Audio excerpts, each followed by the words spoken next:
one of the things that should catch your attention is the election of district attorneys in America. And we've talked about it before, about the efforts specifically of people like George Soros to try to get district attorneys elected who, believe it or not, want to be the district attorney so they can decide who not to prosecute, because you don't have to change the laws if you get the prosecutors not to actually hold anybody to the laws. I thought we'd talk about that with Cully Stimson, who's a senior legal fellow for Heritage and manager at the National Security Law Program. Cully, welcome back to the program. Always a pleasure, Lars. Clearly, DA races, or depending on the state, prosecutor races, are not going to draw as much attention as the presidential race or congressional races, but these are really, really important. Would you mind sharing with my audience what you've seen about what you call the rogue prosecutor movement? I've actually got one in my neck of the woods, and of course we've seen at least one of them in Cook County, Illinois. You do, and my colleague Zach Smith and I at Heritage wrote and published a major research paper on rogue prosecutors. They call themselves progressive, but really there's nothing progressive about them. There's four key features to the Soros-backed rogue prosecutors. One, they usurp the power of the legislators. Two, they abuse their office by refusing to prosecute entire categories of crime. And predictably, crime goes up in the cities where these rogue prosecutors get elected, and they ignore victims, including states' victims' rights. And so that's why we not only did the paper, but then have started a blog series on the Daily Signal so you can meet these rogue prosecutors. So we've done Larry Krasner in Philadelphia. We've done Marilyn Mosby in Baltimore. We've done Kim Fox in Chicago recently. Rachel Rollins in Boston is next. Your dude over in Portland is coming soon.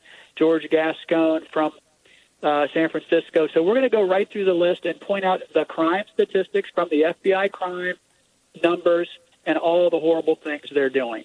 And, of course, the guy you're talking about, Mike Schmidt, whose case I know well because it is in my neck of the woods, is a guy who has said he's not going to prosecute and famously has taken almost 1,000 cases that were brought against some of these Antifa BLM rioters. In other words, not protesters. These are people arrested for crimes like riot, like assaulting police, like arson, looting, things like that. And he has said, I'm not going to prosecute them. He's even come up with his own language. And Cully, I don't know if you've run into this yet. He said he released a set of criteria that makes it have the appearance that it's something legitimate. Why, we're evaluating all the cases. And if we find there's insufficient evidence, and well, duh, most prosecutors do that every day. They look at cases and say there isn't enough evidence there. We're not going to bring a charge. But he has one of those categories that's kind of hidden unless you have your secret decoder ring, where he says, it would not be in the interests of justice to prosecute this person. And, of course, based on his pro-Antifa, pro-BLM statements, he's essentially saying, because I like their political point of view, when he says it would not be in the interests of justice. Yeah, and that's why he's rogue, and that's why he falls into the category of Rachel Rollins in Boston, who issued her Rollins policy memo, and she lists 15 crimes that you can commit in Boston. And she's not going to prosecute you. She specifically writes that. So she's competing with him, and he's competing with her, and all these rogue prosecutors are competing with each other to be who can be the most lawless. And so I hate to say it, but your guy's not at the top of the heap because at least he hasn't published his list. But they are completely lawless, and they're proud of it. They think that they're, quote, reimagining policing and reimagining prosecution. The only thing they're reimagining is destroying the adversarial system of the criminal justice system, where you pit a good prosecutor against a good defense counsel and you let the chips fall where they may, and they're replacing prosecutors with people who are beholden to Soros and the criminal defense bar. Well, that's and your point about supplanting the legislature, I mean, whether you like what your particular local legislature does or not, depending on which state you're in, you might say, I don't like this new law they put on the books that either allows something or makes something a crime.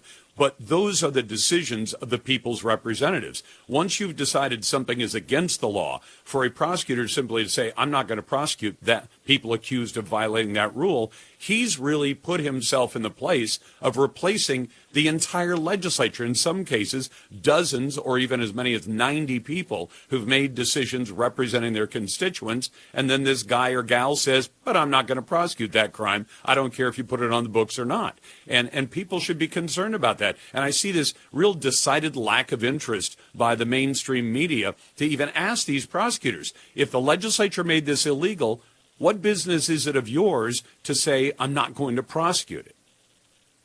There's none. They're usurping the power of the legislature. They're violating the separation of powers, which is an important principle. And imagine, this is what we wrote about in our paper, imagine if you could imagine a different scenario, Lars, where you elect rogue prosecutors who, for example, decide not to enforce any of the environmental laws. Or you elect rogue prosecutors in New York and not do any white-collar crimes. Or you elect a rogue prosecutor whose sole goal is to never prosecute black people or never prosecute white people.